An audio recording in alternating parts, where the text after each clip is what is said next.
ان لوگوں کو سلام جو خدا اور یسوع سے محبت کرتے ہیں اور آسمان اور ابدی زندگی کی امید رکھتے ہیں۔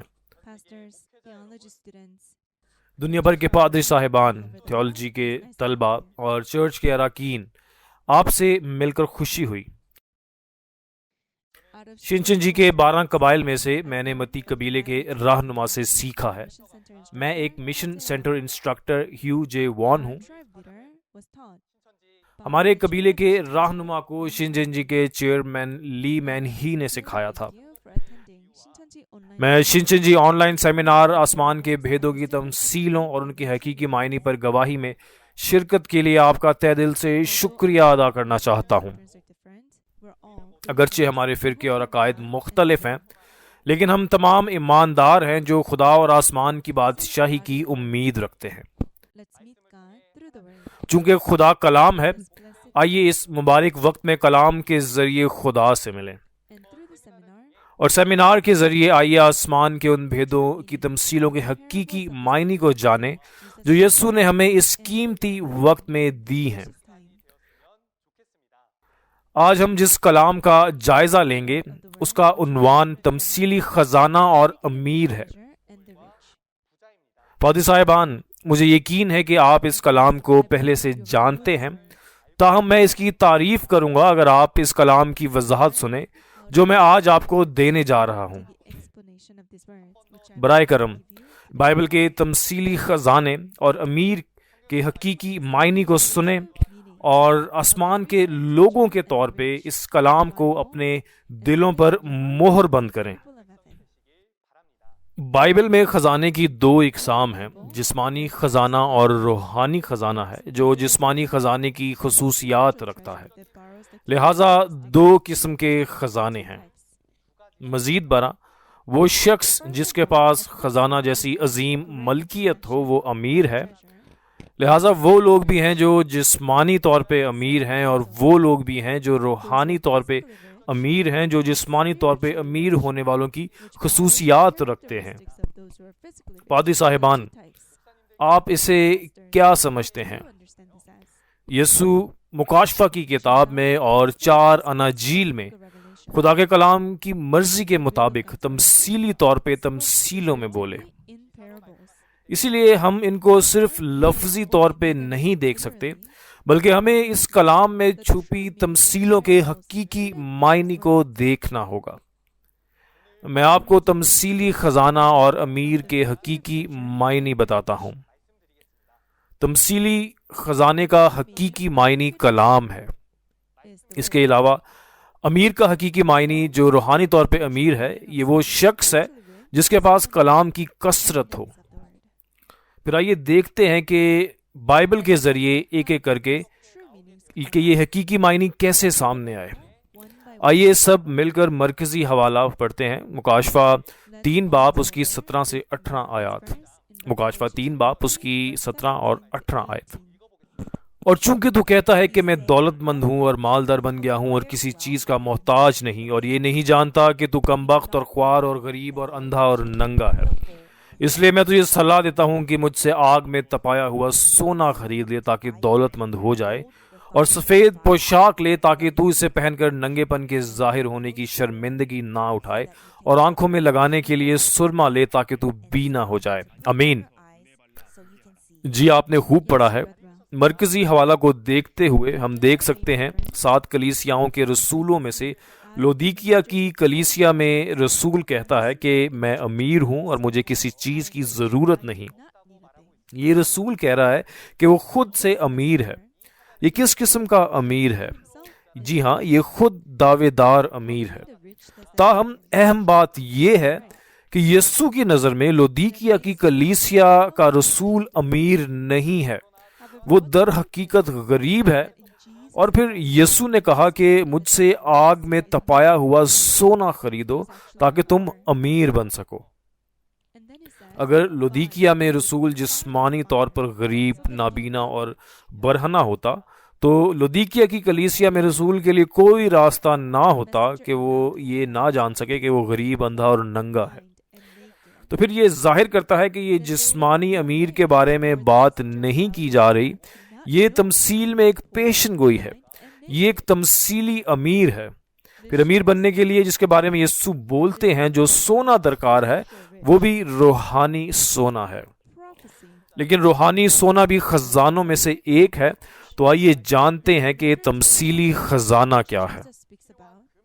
تمثیلی خزانے کے حقیقی معنی کو سمجھنے کے لیے ہمیں جسمانی خزانے کی خصوصیات کو سب سے پہلے جاننا ہوگا، اور اس کی وجہ یہ ہے کہ تمثیلی خزانہ جسمانی خزانے کی خصوصیات کو استعمال کرتا ہے۔ لہٰذا اگر ہم جسمانی خزانے کی خصوصیات کو جانتے ہیں تو ہم روحانی خزانے کے حقیقی معنی کو آسانی سے سمجھنے کے قابل ہو جائیں گے، اور ہم جان پائیں گے کہ روحانی خزانے کا مطلب کیا ہے۔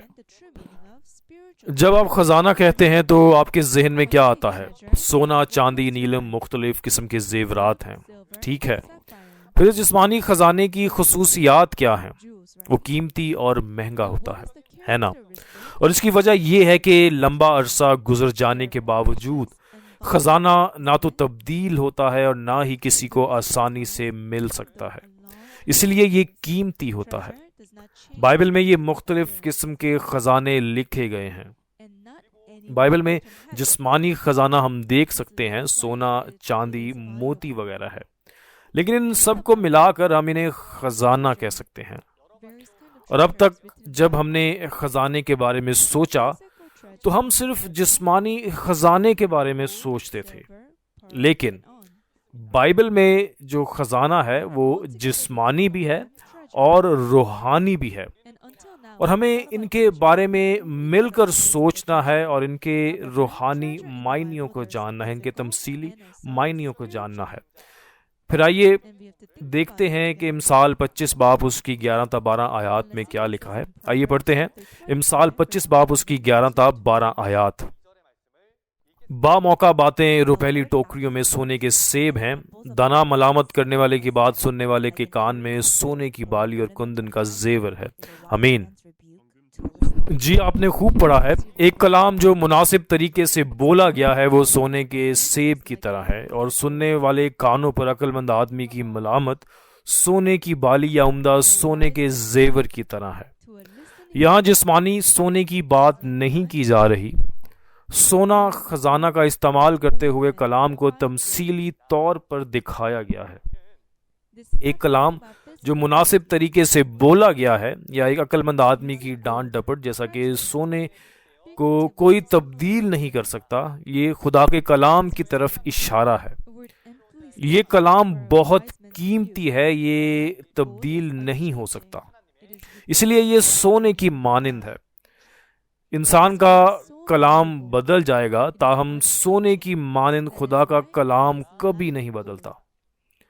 اس کے بعد زبور 12 باب اس کی 6 آیت میں یہ لکھا ہے کہ خداوند کا کلام پاک ہے، اس چاندی کی مانند جو بھٹی میں مٹی پر تائی گئی اور 7 بار صاف کی گئی ہو۔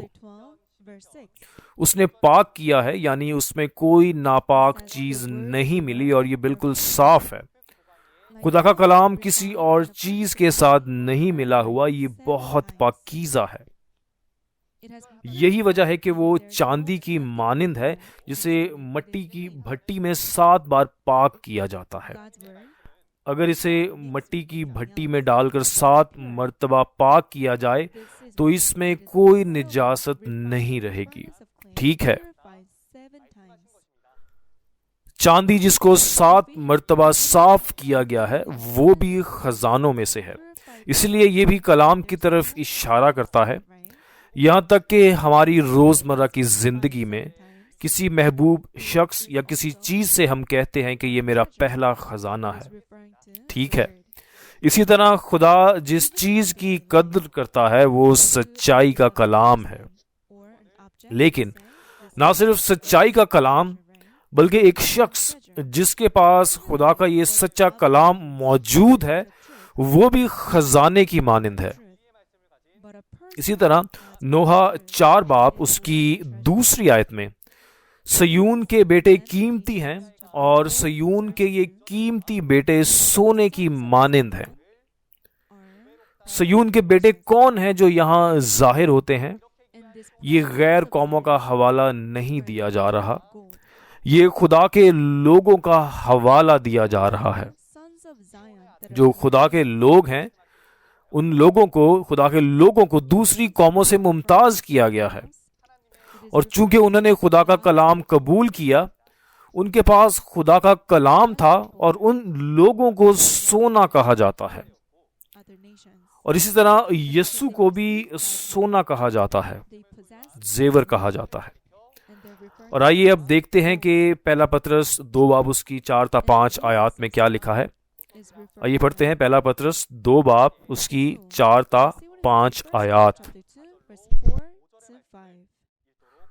اس کے یعنی آدمیوں کے رد کیے ہوئے پر خدا کے چنے ہوئے اور قیمتی زندہ پتھر کے پاس آ کر تم بھی زندہ پتھروں کی طرح روحانی گھر بنتے جاتے ہو، تاکہ کاہنوں کا مقدس فرقہ بن کر ایسی روحانی قربانیاں چڑھاؤ جو یسوع مسیح کے وسیلہ سے خدا کے نزدیک مقبول ہوتی ہیں۔ آمین۔ جی آپ نے خوب پڑھا ہے۔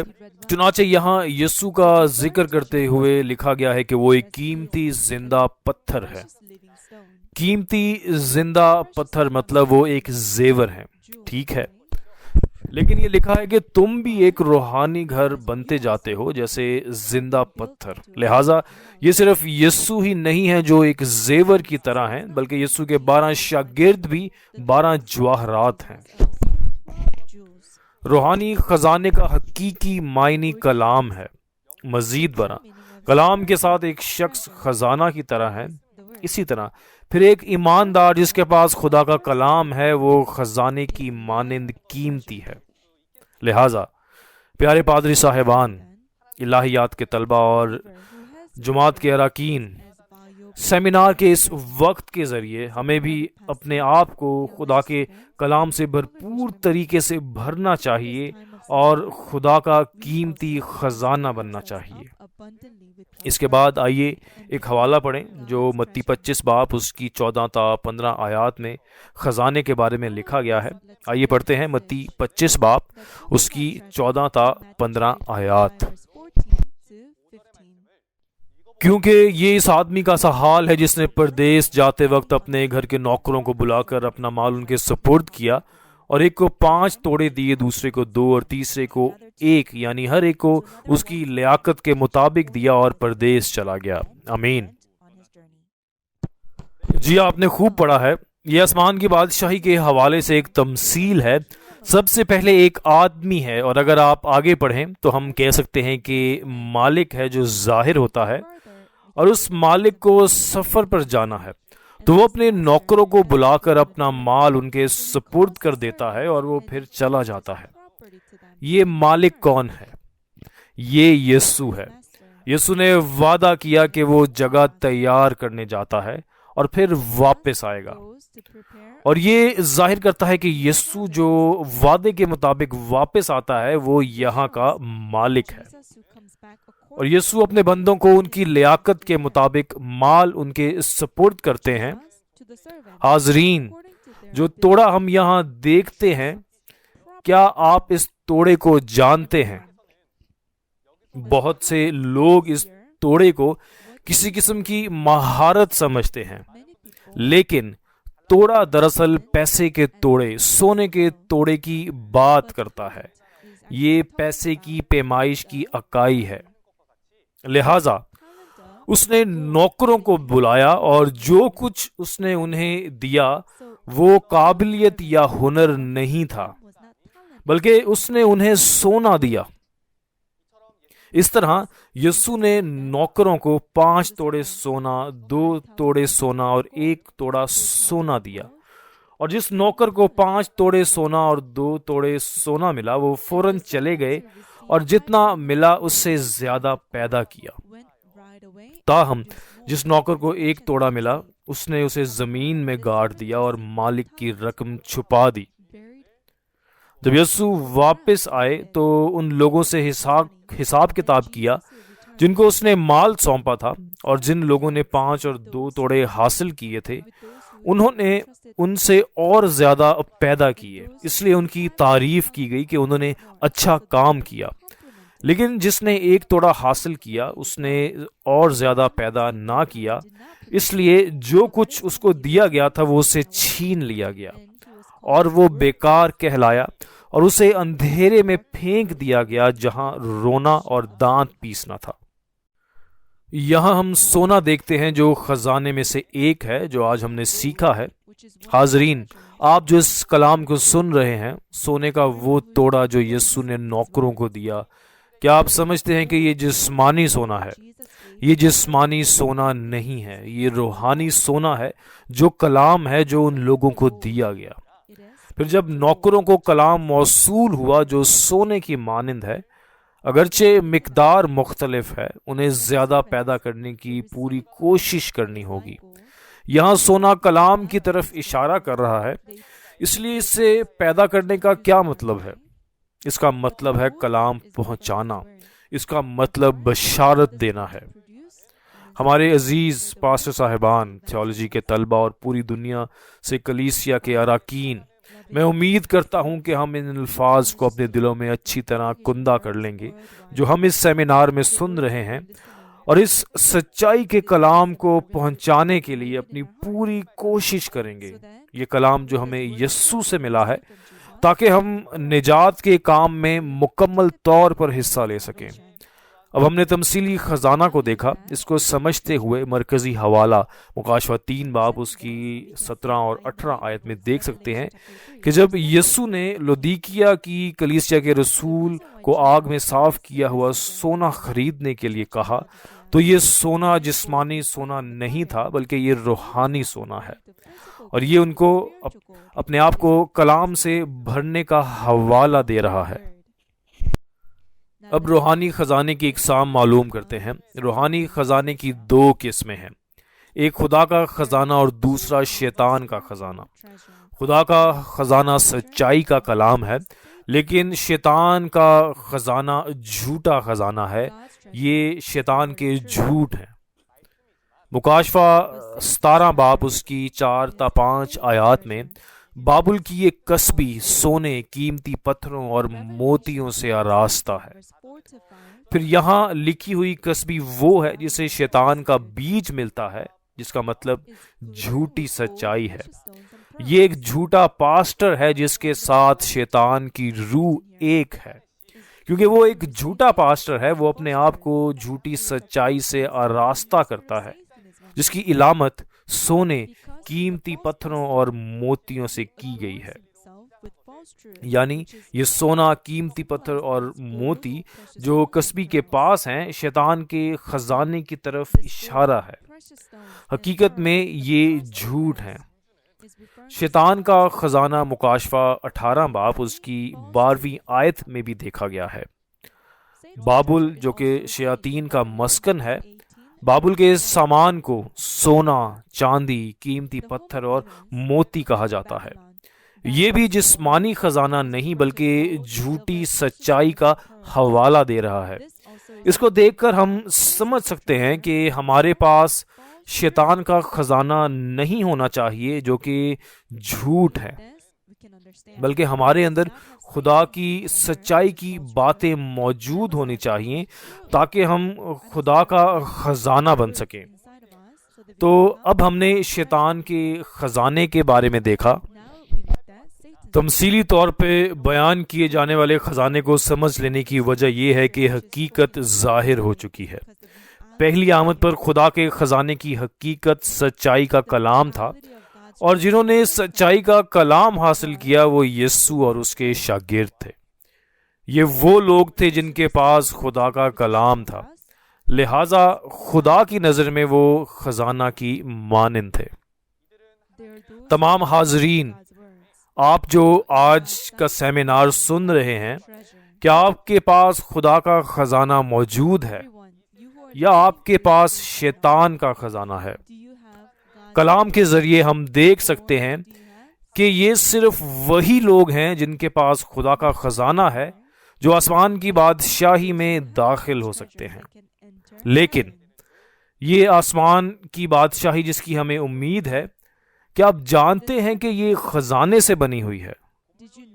اگر ہم سچے دل سے آسمان کی بادشاہی کی امید رکھتے ہیں تو ہمیں ان چیزوں کی بھی پوری سمجھ ہونی چاہیے، ٹھیک ہے؟ کیونکہ ہم آج خزانے کو دیکھ رہے ہیں، آئیے روحانی دنیا میں آسمان کی بادشاہی کو دیکھیں جو خزانے سے بنی ہے۔ روحانی دنیا میں آسمان جہاں خدا رہتا ہے خزانے سے بنا ہے۔ مکاشفہ 21 باب میں بڑی تفصیل سے یہ درج ہے، لیکن بہت سے لوگ یہ سوچنے کی غلطی کرتے ہیں کہ یہ جسمانی خزانہ ہے۔ حاضرین، کیا آپ آسمان میں گئے ہیں یا آپ نے آسمان کے بارے میں کوئی گواہی سنی ہے؟ لیکن ہمیں انسانوں کی باتوں پر کان نہیں دھرنا چاہیے، ہمیں بائبل میں لکھے گئے خدا کے کلام کو سننا چاہیے اور اسے یقینی طور پر محسوس کرنا چاہیے۔ کیا ایسا نہیں ہے؟ آئیے دیکھتے ہیں کہ مکاشفہ 21 باب اس کی 10 تا 14 آیات میں کیا بیان کیا گیا ہے۔ آئیے ایک آواز میں پڑھتے ہیں۔ اور وہ مجھے روح میں ایک بڑے اور اونچے پہاڑ پر لے گیا اور شہر مقدس یروشلم کو آسمان پر سے خدا کے پاس سے اترتے دیکھا۔ اس میں خدا کا جلال تھا اور اس کی چمک نہایت قیمتی پتھر یعنی اس یشب کی سی تھی جو بلور کی طرح شفاف ہو، اور اس کی شہر پناہ بڑی اور بلند تھی، اور اس کے 12 دروازے اور دروازوں پر 12 فرشتے تھے، اور ان پر بنی اسرائیل کے 12 قبیلوں کے نام لکھے ہوئے تھے۔ 3 دروازے مشرق کی طرف تھے، 3 دروازے شمال کی طرف، 3 دروازے جنوب کی طرف، اور 3 دروازے مغرب کی طرف۔ اور اس شہر کی شہر پناہ کی 12 بنیادیں تھیں، اور ان پر برا کے 12 رسولوں کے 12 نام لکھے تھے۔ آمین۔ جی، آپ نے خوب پڑھا ہے۔ مقدس شہر نیا یروشلم روحانی دنیا میں آسمان کی بادشاہی ہے۔ یوحنا رسول کو روح میں لے جایا گیا اور وہ روحانی دنیا میں آسمان کی بادشاہی کو دیکھتا ہے، اور وہاں اسے موتیوں کے 12 دروازے اور 12 بنیادیں نظر آئیں جو 12 جواہرات کے ہیں۔ یہ یسوع کے 12 شاگردوں کا حوالہ دے رہا ہے، اور شہر اور خالص سونے کا راستہ، خالص سونے کی سڑک وہی ہیں، اور اس کو سچائی کا کلام کہا جاتا ہے جو قیمتی اور لا تبدیل ہے۔ اور مقدس شہر نیا یروشلم مکاشفہ 21 باب اس کی پہلی اور دوسری آیات کو دیکھتے ہوئے نیا آسمان اور نئی زمین اس زمین پر آتی ہے جو کہ شنچنجی ہے۔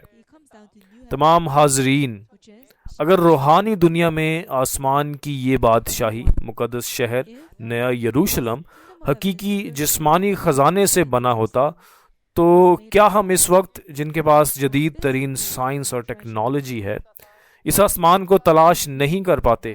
نہیں، ہم نے اسے پہلے ہی ڈھونڈ لیا ہوتا۔ لہٰذا ہم آسمان کی اس بادشاہی کو روحانی دنیا میں دیکھ سکتے ہیں جس کے بارے میں بائبل میں بیان کیا گیا ہے۔ مقدس شہر نیا یروشلم جسمانی خزانے سے نہیں بنا ہے۔ مقدس شہر نیا یروشلم روحانی دنیا میں آسمان کی بادشاہی سچائی کے کلام سے بنا ہے، اور یہ ان لوگوں کی آسمان کی بادشاہی کی تنظیم ہے جنہوں نے سچائی کے کلام کو سمجھا ہے۔ کلام روحانی خزانہ ہے، اور جن روحوں نے کلام کو محسوس کیا ہے وہ بھی خزانہ ہے۔ اس طرح روحانی دنیا میں آسمانی بادشاہی تمثیلی خزانے کے ساتھ تخلیق کی جاتی ہے۔ چونکہ روحانی دنیا میں یہ اس طرح خزانے کے ساتھ پیدا کیا گیا تھا جس طرح دعائے ربانی میں ہم ہمیشہ دعا کرتے ہیں، زمین پر بھی ایسے جواہرات سے اسے بنایا جانا چاہیے۔ صحیح، متی 6 باب اس کی 10ویں آیت میں یہ لکھا ہے کہ تیری مرضی جیسے آسمان پر پوری ہوتی ہے زمین پر بھی ہو۔ جو کچھ آسمان پر بنایا گیا ہے وہ روحانی دنیا میں آسمان کی بادشاہی ہے، اور یہ زمین جسمانی دنیا میں آسمان کی بادشاہی کا حوالہ دے رہی ہے۔ مکاشفہ کے 21ویں باب کو دیکھتے ہوئے ہم دیکھ سکتے ہیں کہ روحانی دنیا میں آسمان کی بادشاہی کس طرح روحانی جواہرات تمثیلی خزانوں سے بنائی گئی ہے، اور اس کے 12 موتیوں کے دروازے اور 12 بنیادیں ہیں۔ یہ ایک اہم نقطہ ہے، اور اگر یہ وہی ہے جو آسمان پر پیدا کیا گیا ہے تو اسے اس زمین پر بھی اسی شکل میں تخلیق کرنا ہے۔ اس زمین پر جو کچھ تخلیق کیا گیا ہے وہ جسمانی دنیا میں آسمان کی بادشاہی ہے، اور جسمانی دنیا میں آسمان بھی روحانی خزانے کے ساتھ تخلیق کیا گیا ہے۔ مطلب جسمانی دنیا میں آسمان کی بادشاہی، آسمان کی تنظیم کے بارے میں بات کی جا رہی ہے جو سچائی کے کلام اور سچائی کے کلام کے لوگوں کے ساتھ بنی ہوئی ہے، اور اس میں 12 جواہرات ہونے چاہیے، یعنی 12 قبیلے، تاکہ اسے زمین پر وعدے کے مطابق بنایا جا سکے جیسے کہ یہ آسمان پر ہے۔ شنچن جی کو اس کلام کے مطابق سچائی کے کلام اور ان لوگوں کے ذریعے بنایا گیا ہے جو سچائی کے کلام کو سمجھتے ہیں اور اپنے دل میں رکھتے ہیں، اور اسے 12 قبیلوں میں بنایا گیا ہے، اور یہ مکاشفہ کے 21ویں باب کے مطابق زمین پر پیدا ہونے والی چیزوں کی حقیقت ہے۔ ہمیں تمثیلوں کے حقیقی معنی کے ساتھ ساتھ ان کی حقیقت کا بھی ادراک کرنا چاہیے، ان کی سمجھ رکھنی چاہیے، تاکہ ہم بھی خزانے کی جسمانی ہستی بن سکیں، ایسا خزانہ جسے خدا تسلیم کرتا ہے۔ پھر آئیے تمثیلی دولت مند کو دیکھتے ہیں۔ کسی ایسے شخص کے حقیقی معنی جو تمثیلی طور پر دولت مند ہے، یہ وہ شخص ہے جس کے پاس بہت زیادہ کلام ہے۔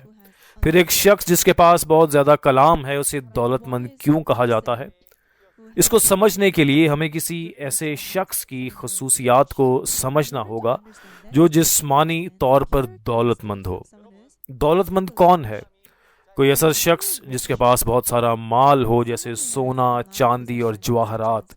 بہت سارے لوگ دولت مند بننا چاہتے ہیں، لیکن بائبل میں دولت مند کی قسمیں ہیں، مختلف قسم کے دولت مند ہیں۔ وہ لوگ ہیں جو جسمانی طور پر امیر ہیں، اور وہ لوگ ہیں جو روحانی طور پر امیر ہیں۔ کیونکہ دولت مند 2 طرح کے ہوتے ہیں، تو پھر خزانہ بھی 2 قسم کا ہونا چاہیے۔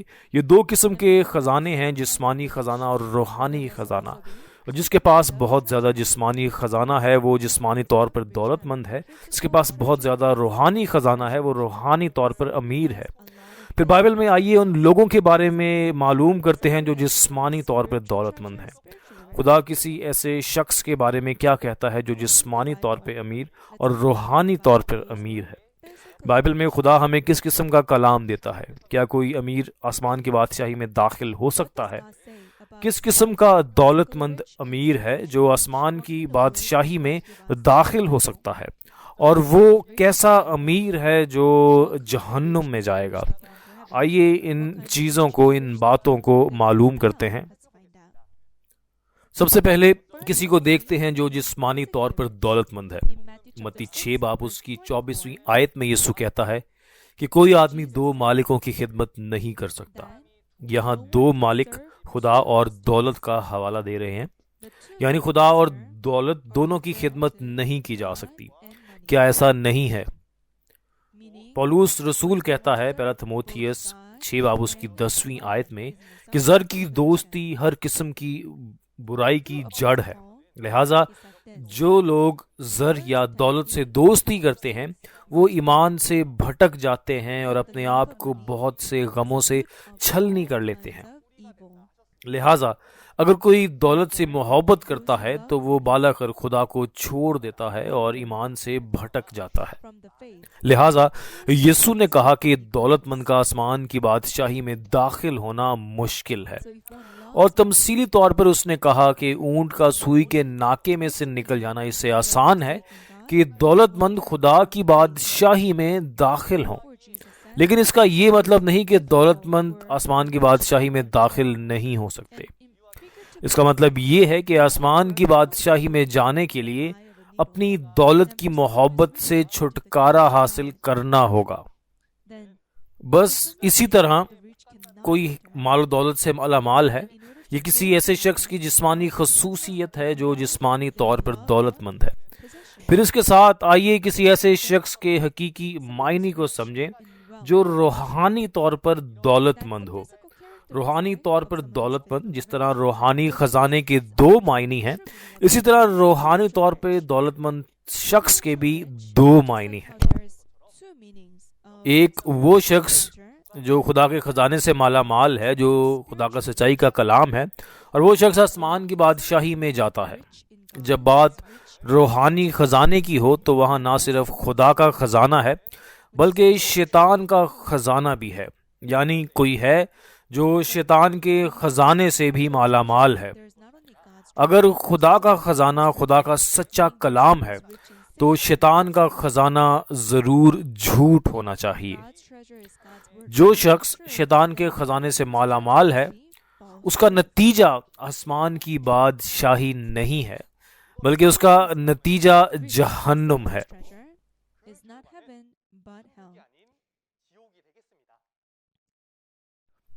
مکاشفہ 6 باب اس کی 15ویں آیت میں یہ لکھا ہے، اور زمین کے بادشاہ اور امیر اور فوجی سردار اور مالدار اور زوراور اور تمام غلام اور آزاد پہاڑوں کی غاروں اور چٹانوں میں جا چھپے۔ یہ وہ ہیں جن کا انصاف خدا اور یسوع کے ذریعے کیا جائے گا، لیکن اس عدالت سے بچنے کے لیے یہ پہاڑوں کی غاروں اور چٹانوں میں چھپے ہوئے ہیں۔ یہاں جو امیر ہمیں ملتے ہیں وہ جسمانی امیروں کی بات نہیں کی جا رہی، یہ وہ لوگ ہیں جو روحانی طور پر شیطان کے خزانے سے مالا مال ہیں، جن کے پاس جھوٹی سچائی کی کثرت ہے اور ان کا نتیجہ عدالت پانا اور جہنم میں جانا ہے۔ تو اب ہم نے شیطان کے امیر کو دیکھا، پھر جو اہم حوالہ ہم نے دیکھا اس میں بھی تمثیلی امیر حقیقت میں ظاہر ہوا۔ پہلی آمد پر جو لوگ خدا کے خزانے سے مالا مال تھے وہ یسوع اور 12 شاگرد تھے۔ پھر یسوع اور 12 شاگرد خدا کے کلام سے بھر گئے اور ان کا نتیجہ آسمان کی بادشاہی ہے۔ پھر ہمارے پیارے پاسٹرز، تھیولوجی کے طلبہ اور کلیسیا کے ارکان، ہمیں بائبل کو بطور آئینہ استعمال کرنا چاہیے اور دیکھنا چاہیے کہ کیا میں خدا میں امیر ہوں یا کیا میں شیطان میں امیر ہوں۔ ہمیں اپنے آپ کا جائزہ لینا چاہیے۔ اس کے علاوہ ہمیں خدا کے حقیقی چرواہے سے ملنا چاہیے اور خود کو سچائی کے کلام سے بھرنا چاہیے اور آسمان کی بادشاہی میں داخل ہونا چاہیے اور خدا کے فرزندوں کے طور پر ہمیشہ کی زندگی کی برکات کو حاصل کرنا چاہیے۔ اب آئیے ان الفاظ کے اختتام کو دیکھتے ہیں۔ تمثیلی خزانہ خدا کے کلام کو کہا جاتا ہے جو سونے کی طرح تبدیل نہیں ہوتا، اور تمثیلی امیر وہ لوگ ہیں جن کے پاس بہت زیادہ کلام ہے، اور خدا کا کلام تمثیلی طور پر خزانہ کی طرح ہے۔ حقیقت میں یہ خدا کے کلام کی طرف اشارہ کر رہا ہے جو ہماری روح کو زندگی بخشتا ہے۔ اس کا موازنہ اس دنیا کے کسی اور خزانے سے نہیں کیا جا سکتا۔ خدا کا سچائی کا کلام ہمیں گناہ سے آزاد کرتا ہے، ہمیں بچاتا ہے، ہمیں ابدی زندگی دیتا ہے اور آسمان کی بادشاہی دیتا ہے۔ لہٰذا ہمیں کسی بھی جسمانی خزانہ کے لالچ سے چھٹکارا حاصل کرنا چاہیے جو ہمارے پاس ہے، اور ہمیں جھوٹے خزانے سے چھٹکارا حاصل کرنا چاہیے جو کہ جھوٹا سچ ہے۔ ہمیں خدا کے کلام میں امیر ہونا چاہیے اور نجات حاصل کرنی چاہیے۔ کیا آپ نے آج کا کلام اچھی طرح سنا ہے؟ آئیے ہم سب آسمان کے بھیدوں کو جانیں۔ یسوع نے کہا، اگر کوئی آسمان کے بھیدوں کو نہیں جانتا تو وہ آسمان کی بادشاہی میں داخل نہیں ہو سکتا۔ اس وقت آسمان کے بھیدوں کی تمثیلوں کی سچی گواہی صاف طور پہ دی جا رہی ہے، کیونکہ یسوع نے جو تمثیلیں دیں وہ مقررہ وقت پر وعدے کے مطابق حقیقت میں ظاہر ہوئی ہیں۔ ہمیں یہ بات جاننی چاہیے، یہ صاف صاف طور پہ جاننی چاہیے۔ اگلی بار ہم تمثیلی پانی، چشمہ اور دریا کے بارے میں سیکھیں گے، اور شنچن جی کے 12 قبائل کا ایک اور لیکچرار آئے گا اور اس کی گواہی دے گا، اور اگلا لیکچرار مجھ سے زیادہ بہترین انسٹرکٹر ہے۔ لہٰذا سب براہ کرم غور سے سنیں اور زبردست فہم حاصل کریں۔ پاسٹرز، الہیات کے طلبہ اور جماعت کے اراکین، کلام کو سننے کے لیے اور اپنا قیمتی وقت دینے کے لیے آپ کا بہت شکریہ۔ خدا جو ہمیں دیکھ رہا ہے وہ بہت خوش ہوگا۔ آخر میں، کیونکہ ہم خدا اور یسوع میں ایک ہیں، آئیے ہم ایک ہیں کا نعرہ لگاتے ہیں۔ جب میں کہوں گا کہ ہم ایک ہیں، تو براہ کرم اپنی انگلی اس طرح سے اٹھائیں اور ایک ساتھ ہم پکاریں گے.